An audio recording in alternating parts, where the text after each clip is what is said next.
Shalom, selamat sore Bapak Ibu Saudara dikasih Tuhan. Saya yakin dan percaya Bapak Ibu Saudara dalam keadaan baik-baik saja. Mari sama-sama kita berdoa. Bapa, kami bersyukur Tuhan. Kami berterima kasih atas berkat yang sudah Engkau kerjakan dalam hidup kami. Terima kasih Tuhan, dalam satu minggu ini kami tetap Tuhan selalu dalam lindungan Engkau. Biar langkah kami juga Engkau yang atur Tuhan. Apapun yang kami kerjakan Tuhan, Engkau tetap mengatur langkah kami.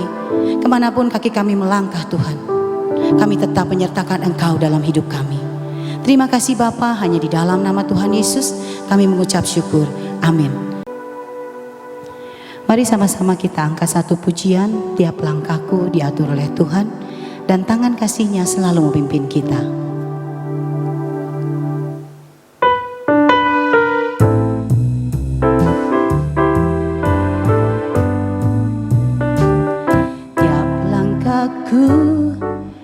Diatur oleh Tuhan, dan tangan kasih-Nya memimpinku. Di tengah gelombang dunia menakutkan, hatiku tetap tenang teduh. Langkahku, ku tahu Tuhan yang pimpin ke tempat tinggiku, dihantarnya hingga sekali nanti aku tiba di rumah Bapa surga yang bakal. Imanku mulai goyah, dan bila jalanku hampir sesat, ku pandang Tuhanku penebus dosa. Ku teguh sebab Dia dekat. Tiap langkahku, ku tahu Tuhan yang pimpin ke tempat tinggiku, dihantarnya hingga sekali nanti aku tiba di rumah Bapa surga yang bakal. Di rumah Bapa surga yang bakal. Di rumah Bapa surga yang bakal.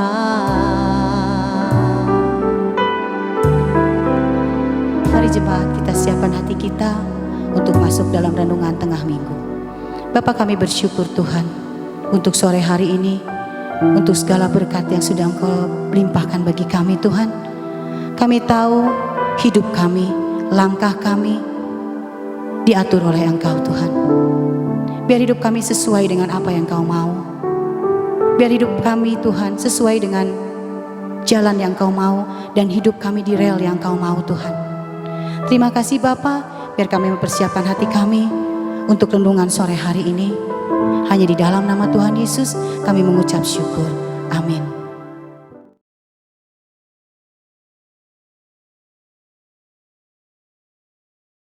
Salam, selamat sore Bapak Ibu yang terkasih dalam nama Tuhan Yesus. Bagaimana kabarnya pada sore hari ini? Saya harap semuanya baik-baik saja, amin. Karena kita punya Tuhan yang hebat, Tuhan yang dahsyat, dan juga Tuhan yang senantiasa memelihara setiap kita tanpa terkecuali, dimanapun dan kapanpun, amin.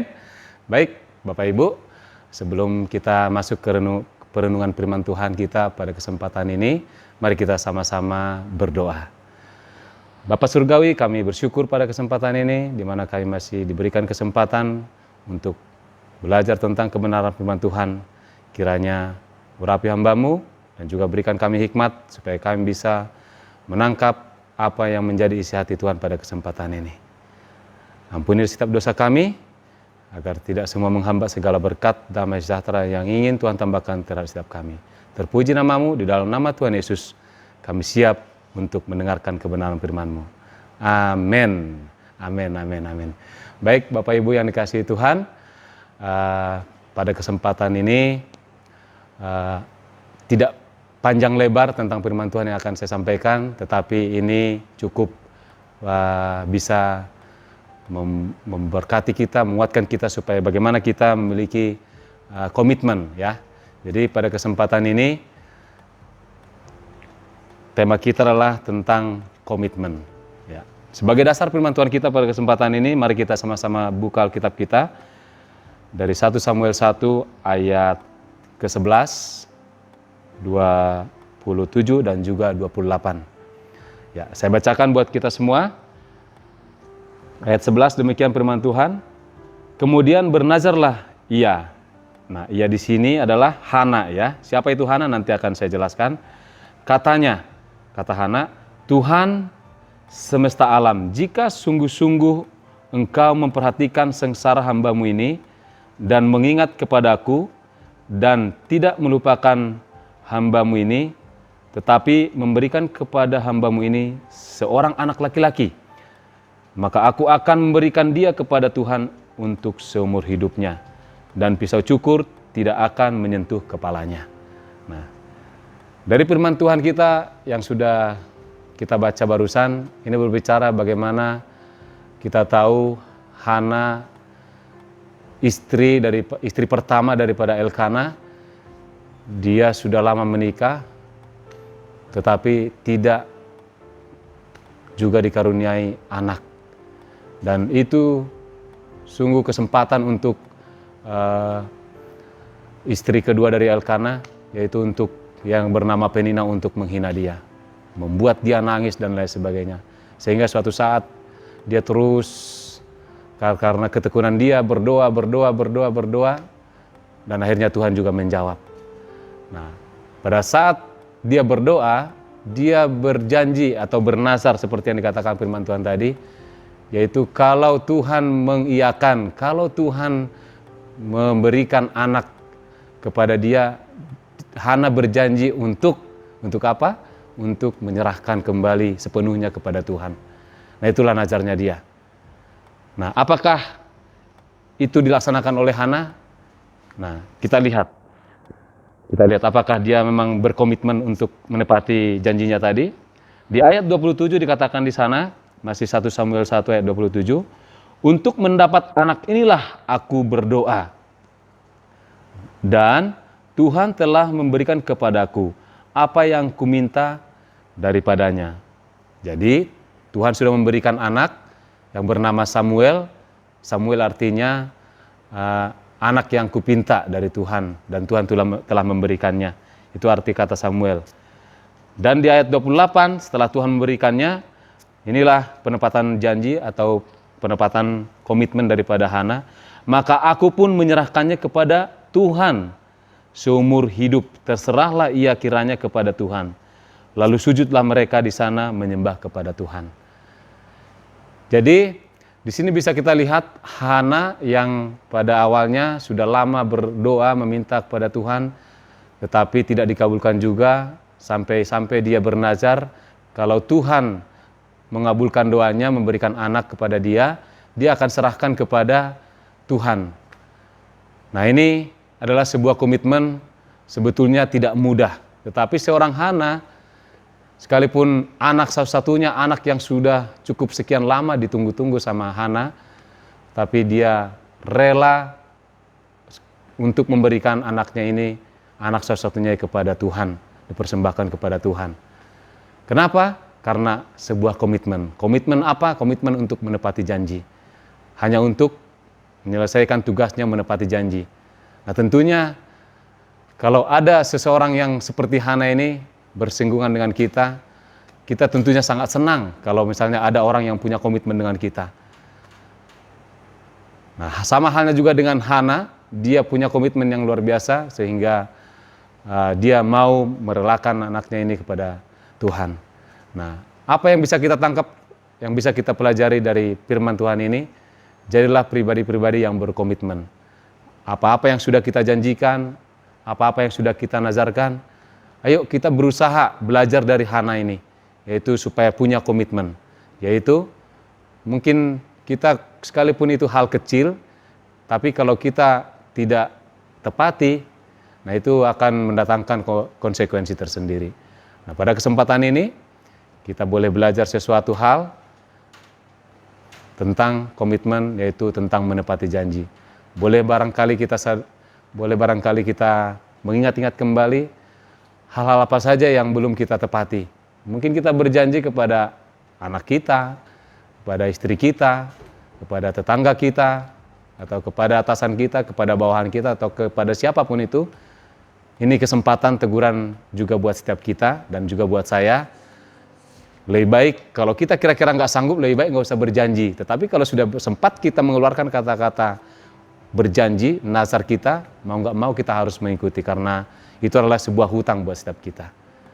Pada kesempatan ini, mari kita lebih belajar lagi kepada Hana, sekalipun tidak mudah ya untuk membayar janji itu. Mungkin pada kesempatan waktu kita berjanji itu gampang kita ucapkan. Tetapi pada saat kita membayar janji kita itu, mungkin kondisi kita tidak sama lagi. Sama seperti Hana, mungkin dia berat untuk melepaskan Samuel ini, anak satu-satunya yang sudah ditunggu lama, tetapi harus diserahkan juga. Itulah harga yang harus dibayar untuk sebuah komitmen. Tetapi kalau orang yang berkomitmen itu sangat dihargai oleh Tuhan. Nah, sekarang itu adalah pilihan buat setiap kita. Jadilah kita orang-orang yang berkomitmen, dan percayalah Tuhan akan memberkati kita. Sama seperti halnya Tuhan memberkati Hana, sampai dituliskan juga di dalam Alkitab sebagai tokoh, artinya dia itu sangat berharga di mata Tuhan. Karena apa? Karena salah satunya adalah karena Hana punya komitmen, yaitu menepati janji. Tuhan Yesus memberkati, jadilah pribadi-pribadi yang bisa senantiasa menepati janji. Mari kita sama-sama tundukkan kepala, kita bersyukur, kita berdoa buat firman Tuhan yang sudah kita dengarkan. Terima kasih Tuhan buat firman-Mu yang cukup singkat dan sederhana, tetapi biarlah firman Tuhan yang sederhana ini boleh kami lakukan, supaya itu kami bisa menjadi orang-orang yang berkomitmen, orang-orang yang bisa bernazar, menepati janji kami kepada siapapun itu. Dengan demikian kami boleh dilihat oleh orang lain bahwa kami adalah anak-anak Tuhan yang punya komitmen, yang bisa menepati janji dan bisa dipercaya. Dan banyak hal yang akan kami terima ketika kami punya komitmen. Kami mendapatkan promosi barangkali. Kami juga mendapatkan kepercayaan yang luar biasa dari orang-orang yang ada di sekitar kami. Dan terlebih kepada Tuhan, di mana Tuhan juga sudah mengangkat Hana begitu luar biasa, karena Hana punya komitmen yang luar biasa. Terima kasih Tuhan buat firman Tuhan hari ini. Biarlah senantiasa kami menjadi pelaku-pelaku firman. Di dalam nama Tuhan Yesus, setiap kita yang boleh menangkap esensi daripada firman Tuhan dan diberkati oleh kebenaran firman Tuhan pada kesempatan ini, boleh kita sama-sama katakan, amin. Tuhan Yesus memberkati kita semua.